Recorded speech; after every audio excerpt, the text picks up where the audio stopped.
Today on Locked On Red Wings, Jeff Petry scores 2 with an asterisk in a 4-2 win over the Toronto Maple Leafs.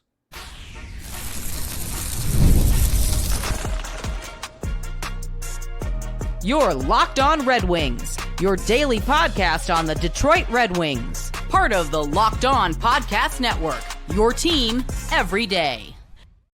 Welcome back to the Locked On Red Wings podcast. We are your hosts, Brian Fisher and Scotty Bentley. I'm a color commentator for ACHA D1 men's hockey for Oakland University, while Scotty's the host over at Locked On Tigers, as well as a freelance journalist for the Detroit News. And today, guys, we got a victory over the first place leading in the Atlantic Division, Toronto Maple Leafs, to discuss. Big rivalry, big win. It's fun to be in the winner's column, and actually deserve to be in the winner's column, too. That was a great game, in my opinion. So we'll talk about that and more on today's episode. But first, got to let you guys know today's episode is brought to you by Game Time. Download the Game Time app, create an account, and use code LOCKEDONNHL for $20 off your first purchase. All right, Scotty, 4-2 victors at LCA on Saturday night against the biggest rival the Red Wings have, the Toronto Maple Leafs. And probably an unexpected win if you're a Red Wings fan, considering how this season is going. But a good win nonetheless, especially when you watch how that game played out. What was your first thought when this game was going on or as soon as it ended? Man, my first thought as soon as it ended was play some Journey. I was at that game, had the pleasure, and went into it with very low expectations, and was telling the people around me and who I went to the game with that I had low expectations. And then they pulled out a win, and it was a very, very fun game. It's always a really fun atmosphere for as much as we are, rivals with Toronto. Obviously, I mean, they travel very well across the border for these games. Because they can't afford to go to their own games. And it was it was wild, dude. It was a packed house. There was, "Go Leafs, go" being echoed by "Let's go Red Wings." I mean, it was an absolutely electric atmosphere, and it was a really fun game to attend because we won at home, and that's always a good thing against a much better team. So, it was just fun, honestly. Like, I know it's not like a great analysis or anything, but my first thought was genuinely, like, I was at the game, and it was just a heck of a lot of fun. Hey, there's nothing wrong with being at a game and just enjoying it as a fan rather than like as a podcaster for once in your life, right? Well, I was sitting up in the nosebleeds. I was sitting with very, very, very high up. So I was kind of like where the gondola is. So I was literally looking straight down. It's very easy to analyze, and it's honestly easier to analyze from up there than it is when you're like closer to the ice. You can really see, everything. You can like see who's trailing the play, like what they're looking at, what the potential passing lanes are going to be, where players are setting up for like future plays. That's actually really a good point, and that's why they place those play-by-play guys up so high, is so that they can see the full ice. So there you go. You got your broadcast view even at the arena. Right. My first thought, Scotty, it was just this was a really solid game by the Detroit Red Wings. A very good 60-minute performance against a good team. Now, they still haven't had that total dominating win over any team yet this season. And at this point, I'm starting to wonder if it'll happen at all because we're, 30 games into the season now. But, I mean, they went toe-to-toe with one of the best teams in the National Hockey League. And this was a team we were talking about on Friday's episode that has really, they're playing a more defensive structure game. They've upgraded their defense with Chris Tanev and OEL. And their goaltending and Stolarz, who didn't play because he's hurt, so they had Joseph Woll in that. But going into the season, or as the season's progressed, rather, Stolarz has been one of the best goalies in the league. This is an excellent Toronto Maple Leafs team, one of the best iterations we've seen, even if the scoring for some of those players are down as a result of the defensive structure they're playing now. Like, this is a much more well-rounded Maple Leafs team. And they came to Detroit, and the crowd was fantastic, as you said, and the Red Wings gave a beautiful 60-minute effort in which it was back and forth the whole time. Like the Corsi, the shots, the expected goal support percentage, literally 50-50 in almost every category at 5-on-5 through the entire game. And it had crazy ebbs and flows. I was looking at this, Scotty. We don't normally show the 5-on-5 Corsi line graph on Natural Stat Trick that often, but I was just taking a peek at it. Look at this thing, Scotty. It is insane. Look at how it just goes. It's a roller coaster. That's crazy. That's Like a fun roller coaster. That is, especially when your team's the one that wins. Right. Well, yes, of course. But yeah, man, it was it. So they got off to a pretty decent start, and they looked like they were keeping pace. And my initial reaction was, all right, like this is good. But I've seen this movie before. I know that the other shoe's going to drop here at some point. And it just didn't for more than a shift or two at a time. Like, I mean, legitimately, this was honestly one of the best 60-minute performances they've had all season, which is crazy. And, we'll take it against a really good team in the Toronto Maple Leafs. But this was, we've been asking for that complete performance. This was as close to a complete performance as we've seen from the Wings, I think, all year. Yeah, and you can see it here, the difference when I switched it over to the expected goals line graph. Like, it's a lot more stable. You can see with the lighter gray, that's the Corsi underneath it that you were just looking at. And the expected goals is a lot more stable. And the fact that both these teams had a couple of like moments where they were really pressuring, but they were exchanging chances pretty evenly throughout the whole game. So like the eye test and the analytics both back up what you're saying, Scotty, and that this was a very even game. And this is a really good team to play a complete 60-minute even game against. So that was my first thought, was like, this is a really well-deserved win by the Red Wings, and it's got to be one hell of a confidence booster. So I'm hoping it can kickstart them into the right direction. Of course, I say that, but like I'm very aware. I'm not going to like delude myself into thinking this one win is going to solve everything, but I can at least hope that it's a step in the right direction, because we've seen this, they'll win a game and you're like, oh, here we go, and then they'll lose the next three. But difference maker in this hockey game, Scotty, I mean, I think there's two very clear ones. Who do you want to claim as your difference maker? Well, I would agree with you. I think that there is two pretty clear difference makers. You know what? I'm going to take Jeff Petry. I'm going to take Jeff Petry, man. You know what? This is where I wish we kept tabs and had like a record of how many times each player has been a difference maker, because this might be the first time ever for him. I have a friend who has been, and I have the document. No way. It's crazy electric. You bring that up. Okay, I have a friend who listens and does. We got to go through it then, end of the year for sure. Shout out. But I think it would not shock me if this was the first time that Jeff Petry was a difference maker for us. And yeah, they took one of the goals away a day later, which is kind of heartbreaking. But in the moment, we were all in the crowd freaking out about the 2-goal game from Jeff Petry. So I'm going to pretend like it is and just run with it. But yeah, man, like, you know what?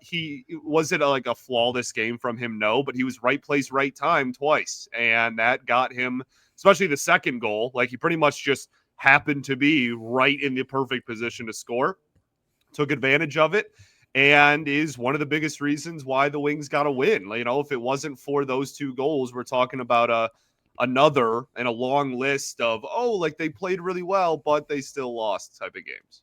Yeah, absolutely. I mean, this was, and again, we've been together doing this show for 3 years now. This is our third season. I don't know, and obviously Petry joined the team last year. I don't know if there's been a more positively impactful game by Jeff Petry than this one. There could have been. We've done a lot of games, so they all start to blend together after a while. But he scored 2 with an asterisk. So here's the thing. I know that they retroactively gave that goal to Michael Rasmussen. I watched the replay. I still am struggling to find where it went off Rasmussen. If anything, it brushed his jersey. He still scored 2 in my heart. Like, right here, that's all that matters. I'm not changing. The thumbnail's still going to be he scores 2, because he scored 2 in my heart. Because I don't see where Rasmussen made the contact, and even if he did, I don't think it really redirected the puck more than it was already redirected off of the initial shot by the Leafs defender. So Jeff Petry scored 2, and it was even more than that too, right? Like, obviously the wrist shot from the point, he got the rebound, which that's also very notable because that's the Red Wings' 3rd rebound goal of the year, as they're dead last in the league in rebound goals, as Jeff Petry pursued the net, actually went there for a rebound and got it. Maybe there's a lesson to be had there about going to the net for rebounds with this team. But But he drew a penalty at one point. He led a massive hit behind the net. Like, he was an impactful hockey player in this hockey game, and it's reflected in a lot of his advanced analytics too. Like, he ended up with a over 50% expected goals for percentage. He was 5.81 expected goals for percentage relative. Like, not leading the league, leading the team or anything, but he was a positive asset in this hockey game. And they're using Ben Sherratt and Jeff Petry a lot more in the offensive zone than they have been in the past, because they were leaning a lot more heavily on Edvinsson and Seider in the defensive zone, because they kind of have to, which sucks, which we'll talk about that probably as a notable performer and probably focus on them again later on in the week, because we have 2 days off here before the next Wings game. But yeah, Jeff Petry for sure. Here I am. I've rambled too long. I didn't even get to my difference maker, so we'll get to that in segment 2 of Locked On Red Wings. Stay tuned. Today's episode is brought to you by FanDuel. Get ready to tackle the NFL action with FanDuel, America's #1 sportsbook. Because right now, new customers can bet $5 and get $150 in bonus bets if you win. The FanDuel Sportsbook app gives you everything you need to place live bets on the NFL, all in one place. So when you get a hunch in the middle of the game, you can check out the latest stats, view live play-by-play, and so much more on the same page where you place your bets. Just visit FanDuel.com to join today. You'll get started with $150 in bonus bets if you win your first $5 bet. That's FanDuel.com. Never waste a hunch and make every moment more with FanDuel, an official sportsbook partner of the NFL. Also got to talk to you guys today about Game Time. Game Time is focused on togetherness this holiday season. That means when you bring people together at live events, the experience is better, so much better for everyone. You can use those Game Time picks, which is a new feature that they have, to save even more this holiday season with sports, concerts, comedy, theater, and so much more. They have an all-in pricing toggle that allows you to see everything up front, including the fees, so nothing shocks you at checkout. You can get a panoramic view from your seat before you buy, and your purchase is covered with the most flexible customer service policy in the ticketing industry. Take the guesswork out of buying tickets with Game Time. Download the Game Time app, create an account, and use code LOCKEDONNHL for $20 off your first purchase. Terms apply. Again, create an account and redeem code LOCKEDONNHL for $20 off. Download Game Time today. What time is it? Game time. Segment 2, Locked On Red Wings podcast. What? That was maybe the worst ad break I've ever done. You did a great job. I was just absolutely all over the place there. That was terrible. Oh, I mean, you're good, dude. No, I'm not, and I need to be better, but I will try. Well, to be fair, and we'll talk about it after, I don't think it was 100% your fault. But I think I may have messed up on my end. I was like, well, that's 3 different banners. It took me 3 tries to get the right one up there, and then I was late on the transition, and it was. I think I've thrown you a couple curveballs today, so I don't think it's 100% your fault. What we discussed pre-show may not have been what happened live. Scotty, right. Segment 2, my difference maker is Ville Husso. I think he's the other obvious one. He didn't face a high volume of shots. I think just 24. Red Wings outshot the Leafs by one shot by the end of this game. But the quality of some of those opportunities were massive. A couple of breakaways, a couple of 2-on-1s. He made a huge save on Tanev. I think Marner as well. He was absolutely lights out in the biggest of moments in this hockey game. And that's just another great performance by Ville Husso, right? He's come back up. He's played 4 games. The one was kind of a stinker, but also kind of not 100% his fault. But outside of that, that's now 4 very strong starts from Ville Husso. He had a save percentage of, I think, 920 in this game. Goal saved above expected was .66. He's doing the job that's asked of him, and he's making big saves, and he put the team in a position to win a hockey game, and this time they did. His first NHL win in just over a year, Scotty. Oh, yeah, good for him, man. I think it was funny. At the game, there was a whole row of Leafs fans sitting in front of us, and we were all wearing Leafs jerseys, and it was Marner, Matthews, Marner, Matthews, Marner. And it was just, they were turning around multiple times to talk about, they were like, why is Ville Husso playing so well? What is happening? Because they did have quite a few breakaways and rushes, and Husso was on his head, man. It was a really good performance, and as we've talked about all year, for as much as the goaltending can be frustrating at times just in this team, and obviously Talbot being hurt again and Campbell getting the call up. I don't know if we'll talk about that a little bit later, but yeah, just it's been a whirlwind, and I'm not sure anyone's super confident in the goaltending, but in if you were to make a list of the reasons why the team has struggled this year, goaltending would be towards the bottom. They've gotten pretty good goaltending from Lyon, obviously fantastic from Talbot, and now since Husso's come back, he's had one stinker, and the rest have been pretty solid. Yeah, absolutely. I think this has been a weird couple weeks of goalie carousel, and pretty much everyone that they've put in net has stepped up and given the team an opportunity to win. And I'm really happy. Just as I was really happy for Kosa when he came in relief and he got the win, I'm really happy for Husso to get his first win of the season.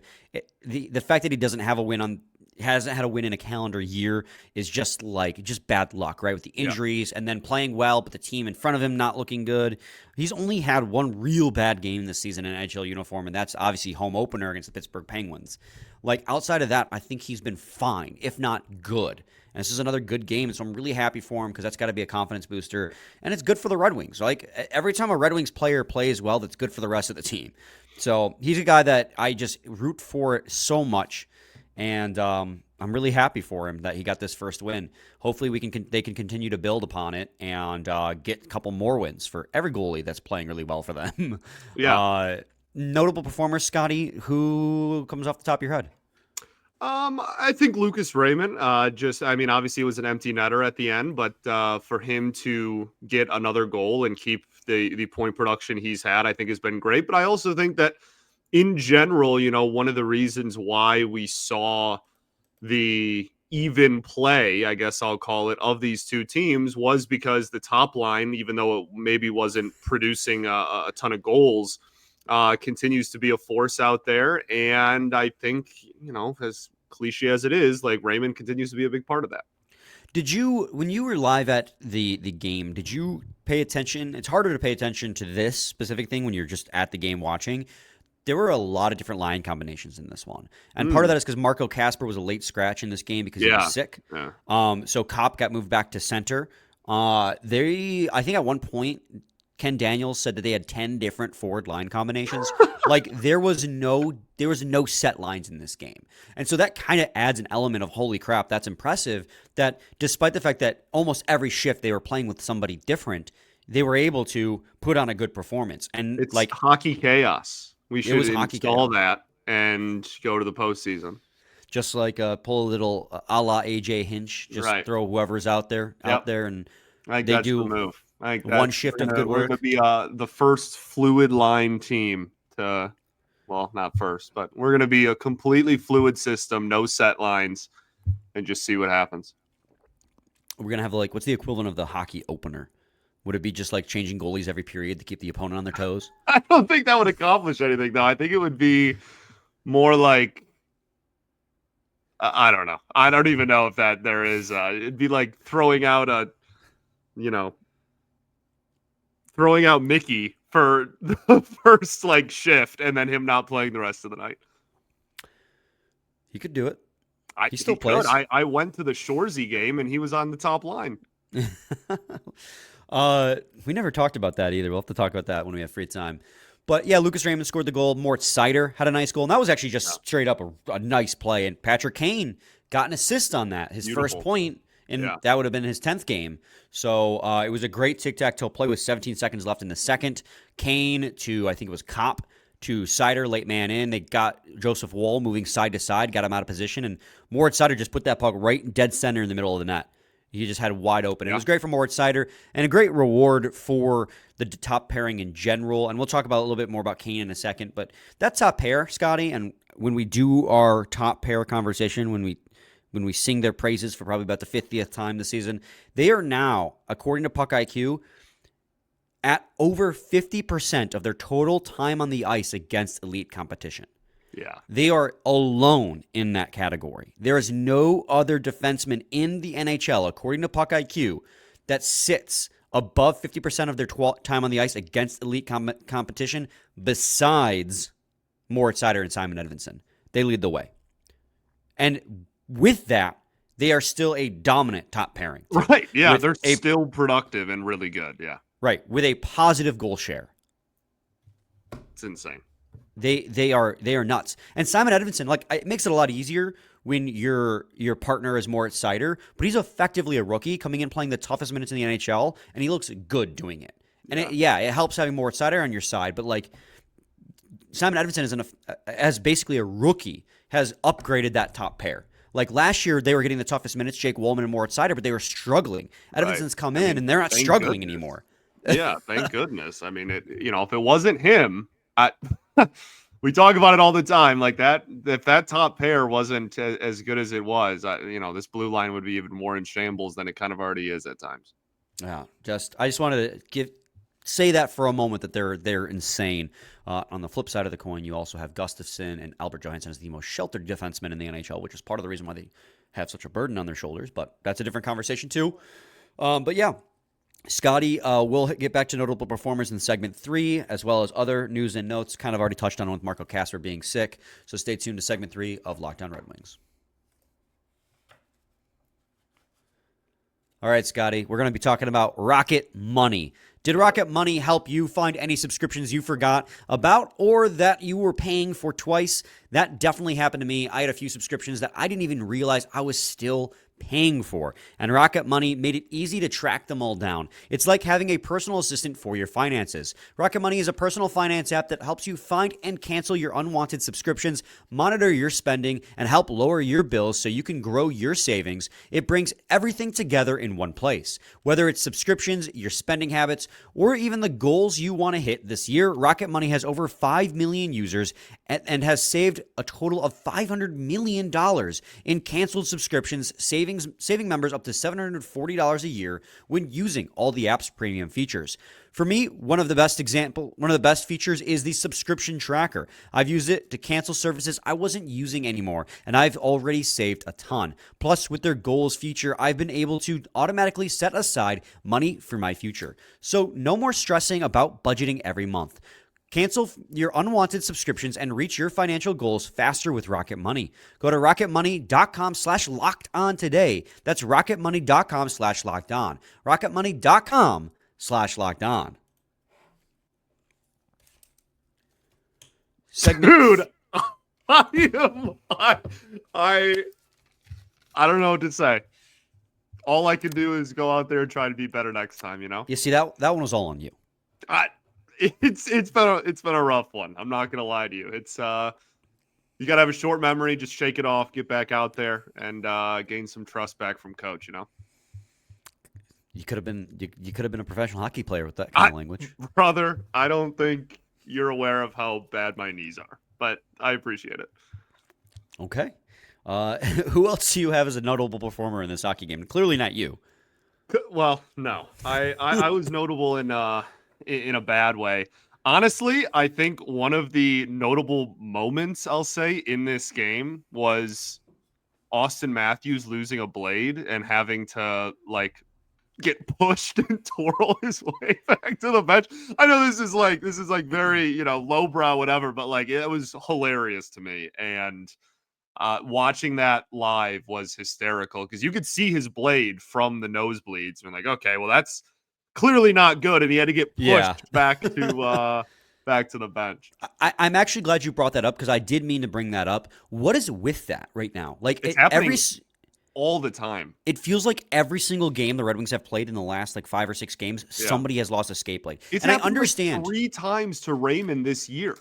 And I understand there's the new the trigger on the blade that pops the blades out, makes it easy to replace because the goal of that is if a blade gets messed up, they can easily pop a new sharpened one in.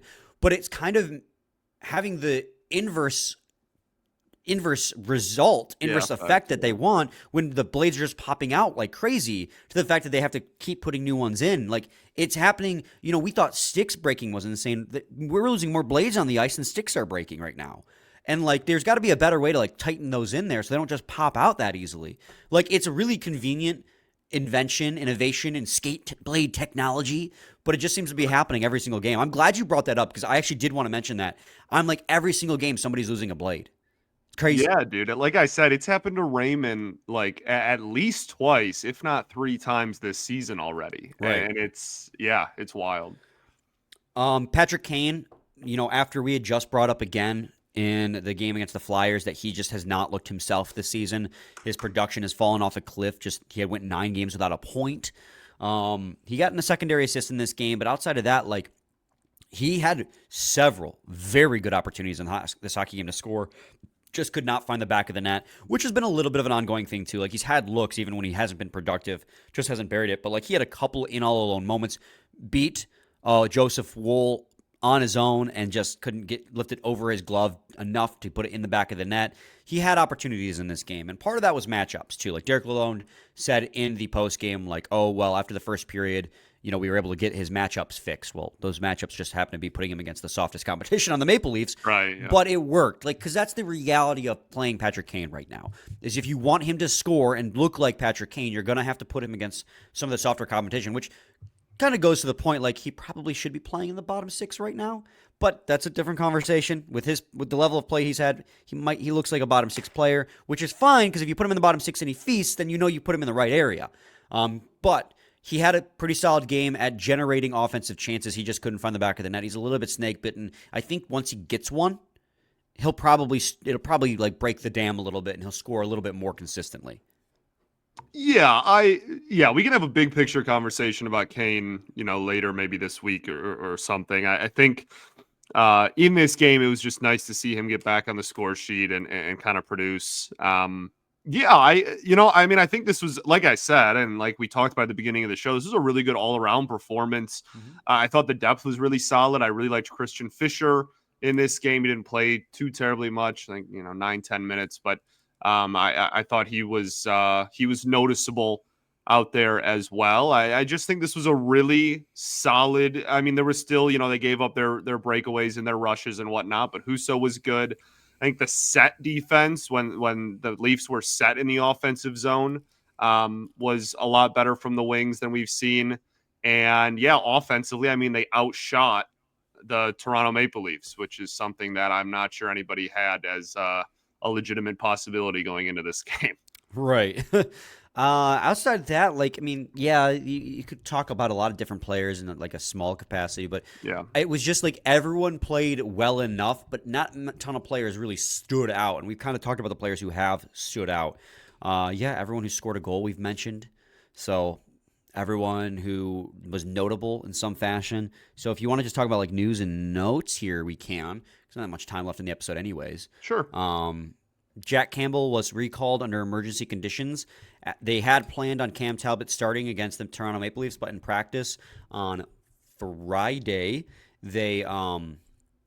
he re-aggravated whatever had been bothering him before and was no longer good to go. And so in lieu of calling up Kosa again, they this time called up Jack Campbell, which, that's his role.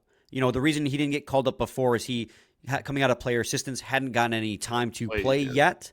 Now he has played, gotten his feet underneath him, had some solid performances in Grand Rapids. So now Jack Campbell can kind of fill into that role of the emergency call-up at the goaltending position. He didn't actually see any playing time. Obviously, Ville Husso got the start, and then he got sent back down. But I know that there's going to be a lot of people who are going to say, why not Kosa? Well, this is what's best for Kosa's development.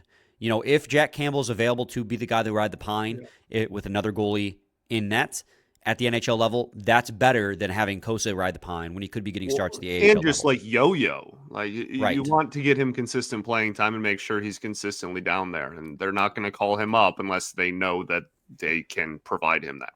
Like, again, obviously, as fans, I would love to see Sebastian Kosa play at the NHL level. But just because that's what we want doesn't mean that's what's best for him. So let's not lose the plot on his development. Right. He's having a great season in Grand Rapids. Let's keep him doing that while we're getting, again, because goaltending at the NHL level is not the problem right now. We're getting good goaltending. If the goaltending was atrocious, we'd be having a slightly different conversation. But with the goaltending being so strong and so solid, being one of the only things that are going well for the Red Wings, right, let's keep Sebastian Kosa in the AHL, let him keep doing his thing, build up the confidence. At least now, too, like him getting that relief start or relief appearance, he kind of understands a little bit more about what to work on and what the speed of the NHL is like. It did work for him a little bit in that regard, but we want to keep the plot. We want to make sure Kosa continues to develop and getting consistent playing time. He's not going to get that riding the pine in Detroit. Agreed. So, the only thing I have is Jonathan Berggren got fined for that cross-check. Oh, did he? I didn't see. which is deserved. Yeah, Because I agree. the cross-check by Berggren was fully intentional. I don't think the placement of the cross-check was intentional. I don't think he meant to cross-check a guy on the side of the ear. I think what he probably meant to do is catch him like high in the shoulder pad, but he kind of... So he got the penalty, and he got fined for it, and he kind of deserved it. Yeah, I agree. Yeah, there's no controversy there, so it's not much of a conversation to be. Yeah, right. No, yeah, he got fined and deserved to get fined. Yeah. Yep. No game until Wednesday, so we'll have plenty of time to chit-chat about other things.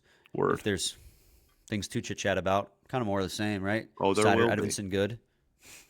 There will be plenty to chit-chat about. And I'll be better. Brother, it's fun. You shake it off. Get back out there. Well, that's all you can do. Got to get back on the horse, Scotty. Name Friday. There we go. That's a throwback. I haven't said that in a minute. All right. Any final thoughts, brother? We ball, baby. We do ball. We'll be back with a new episode tomorrow. Same time, same place. It's your team every day. Every day.